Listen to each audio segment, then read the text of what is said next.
أعوذ بالله من الشيطان الرجيم بسم الله الرحمن الرحيم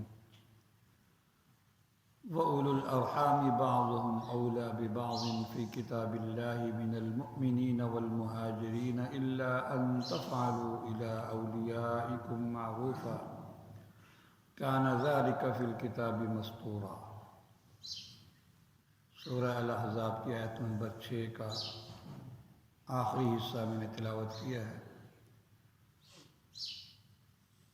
اس آیت مبارکہ کے اندر اللہ تبارک و تعالی نے مختلف احکام بیان فرمائے۔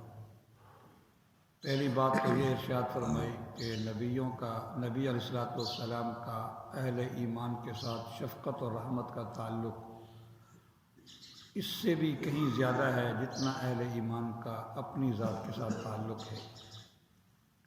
دوسرا یہ ارشاد فرمایا کہ نبی علیہ السلام کے ازواج مطہرات امت کی مائیں ہیں۔ ان دونوں باتوں کی تفسیر کل اور پرسوں میں کر چکا۔ تیسری بات یہ ارشاد فرمائی وَأُولُو الْأَرْحَامِ بَعْضُهُمْ أَوْلَى بِبَعْضٍ فِي كِتَابِ اللَّهِ مِنَ الْمُؤْمِنِينَ وَالْمُهَاجِرِينَ، اور رشتہ دار بعض کے زیادہ قریب ہیں اللہ کی کتاب میں بنسبت عام اہل ایمان مہاجرین کے۔ اس کی تفصیل یہ ہے کہ جب صحابہ کرام رضی اللہ تعالی عنہم اجمعین نے مکہ مکرمہ سے مدینہ منورہ کی طرف ہجرت کی، بہت بڑی قربانی دی، بہت بڑی، اس کا ہم تصور بھی نہیں کر سکتے۔ والد اپنے اولاد کو چھوڑ کر جا رہا ہے، اولاد اپنے والدین کو چھوڑ کر جا رہے ہیں، میاں بیوی کو چھوڑ کر جا رہا ہے، بیوی میاں کو چھوڑ کر جا رہے ہیں، رشتہ داروں کو چھوڑ کر جا رہے ہیں، جائیداد کاروبار سب کچھ چھوڑ کر جا رہے ہیں، اور وہاں جس علاقے کو چھوڑ کر جا رہے ہیں وہ سارے ہی دشمن ہیں۔ یہ نہیں کسی کو بیچ کر چلے جائیں، وہ تو نقصان پہنچانے کے در پہ ہیں، جس طرح ہمارے مسلمانوں نے بھی ایسے کیا، افغانیوں کو زبردستی نکالا اور اونے پونے میں جائیدادیں خرید لی، زبردستی وغیرہ شکایت لگا دیں گے یہ دہشت گرد نہیں، یہ ہے وہ ہے، چارے مجبور ہوتا ہے انسان۔ تو وہاں تو کچھ بھی نہیں دیا نا، دشمن تھے وہ، تو جان کے بھی دشمن تھے۔ اتنی بڑی قربانی دے کر جب مدینہ منورہ میں پہنچے تو کچھ بھی نہیں تھا ان کے پاس، نہ رہنے کو جگہ تھی، نہ کاروبار کرنے کے لیے پیسے تھے، کچھ بھی نہیں تھا۔ تو ان حالات میں نبی کریم صلی اللہ علیہ وسلم نے مہاجرین اور انصار کے درمیان مواخات قائم کر دی، بھائی چارہ، ایک کو دوسرے کا بھائی بنا دیا، بھائی تو اس کا بھائی، بھائی تو اس کا بھائی، تم آپس میں بھائی۔ یہ ہجرت کی برکت تھی کہ اللہ تبارک و تعالیٰ نے انصار کے دل میں خدمت کا جذبہ پیدا کر دیا، خدمت کا جذبہ، قربانی کا جذبہ پیدا کر دیا۔ ہر انصاری نے جس کا کوئی بھائی بنایا گیا تھا اس نے اپنی ساری جائیداد، آدھی جائیداد اس کو دے دی، اس کے نام کر دی۔ حتیٰ کہ کسی کے بعد 2 بیویاں تھیں، اس نے کہا کہ اگر یہ کہیں تو میں ایک بیوی کو طلاق دے کر آپ اس سے نکاح کر لیں۔ یہاں تک اللہ پاک نے ان کے دلوں میں خدمت کا جذبہ اور قربانی کا جذبہ پیدا کر دیا۔ اس طرح پھر حالات سنبھلتے چلے گئے۔ تو اس وقت میں جب ان کے پاس کچھ نہیں تھا تو وراثت تقسیم ہوتی تھی ہجرت اور مواخات کی بنیاد پر۔ مہاجر انصاری کا بھائی تھا، اگر مہاجر جب مر جاتا اس کے پاس کچھ بھی ہوتا تو انصاری اس کا وارث بنتا، اگر انصاری مر جاتا تو مہاجر اس کا وارث بنتا۔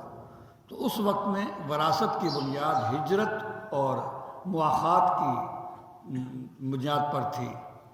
پھر بعد میں حالات درست ہوتے چلے گئے تو اللہ تبارک و تعالیٰ نے یہ آیت مبارکہ نازل کی کہ نہیں بھائی، اب وراثت کا مدار جو ہے وہ قرابت داری پر ہے، رشتہ داری پر ہے، ہجرت اور مواخات پر نہیں۔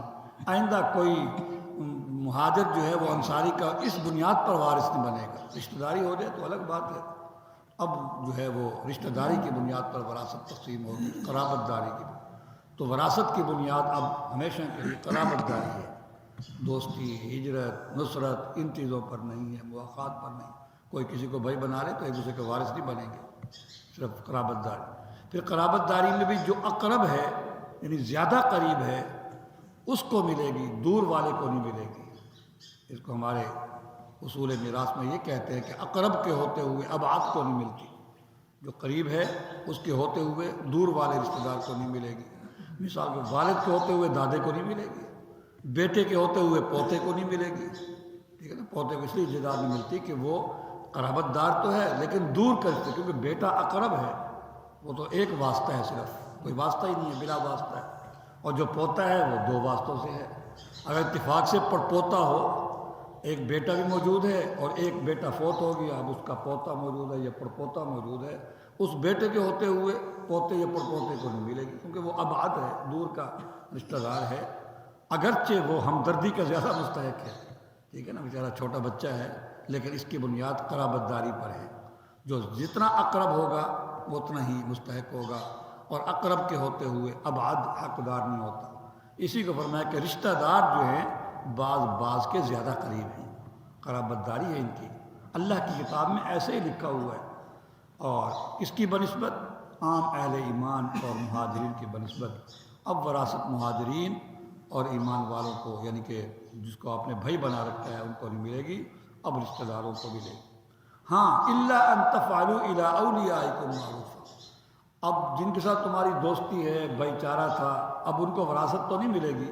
البتہ اگر کوئی ضرورت مند تم سمجھتے ہو تو وراثت سے ہٹ کر اس کی خدمت کر سکتے ہو، وراثت سے ہٹ کر، اور اس کی ضرورت پوری کر سکتے ہو، اس کی حاجت پوری کر سکتے ہو، اس کا تعاون کر سکتے ہو، اس کی مدد کر سکتے ہو، جس طرح ہوتی ہے ہمدردی، لیکن وراثت کی بنیاد پر نہیں. اب وراثت اس کو نہیں ملے گی الا یہ کہ تم اپنے دوستوں کے ساتھ کوئی بھلائی کرنا چاہو تو ان کے ساتھ تم بھلائی کر سکتے ہو، ان کی ضرورت پوری کر سکتے ہو. کان ذالک فی الکتاب مستورا، یہ بات کتاب لوح محفوظ کے اندر لکھی ہوئی ہے کہ شروع میں جو ہے مواخات اور ہجرت کی بنیاد پر وراثت کا قانون ہوگا. یہ بات لکھی ہوئی ہے کہ شروع میں وراثت کا مدار جو ہے وہ ہجرت اور مواخات پر ہوگا، لیکن پھر بعد میں یہ منسوخ ہو جائے گا. یہ اللہ پاک کہاں لکھا ہوا ہے. کوئی یہ نہ کہہ رہے جی پہلے آپ نے یہ حکم دیا تھا، ابھی آپ نے یہ حکم دے دیا. یہ تو اللہ کے یہاں ایسے لکھا ہوا ہے. ہاں، یہ اللہ کے یہاں ایسے لکھا ہوا ہے کہ شروع میں جو ہے وہ وراثت کا مدار جو ہے وہ مواخات اور ہجرت پر ہوگا، پھر بعد میں یہ طریقہ منسوخ ہو جائے گا، پھر وراثت کا مدار جو ہے وہ قرابت داری پر ہوگا، اور وہ قرابت داری کی بنیاد پر جو وراثت کا قانون ہے وہ ہمیشہ قیامت تک کے لیے جاری اور ساری رہے گا. یہ چیز لوح محفوظ کے اندر لکھی ہوئی ہے. الحمدللہ.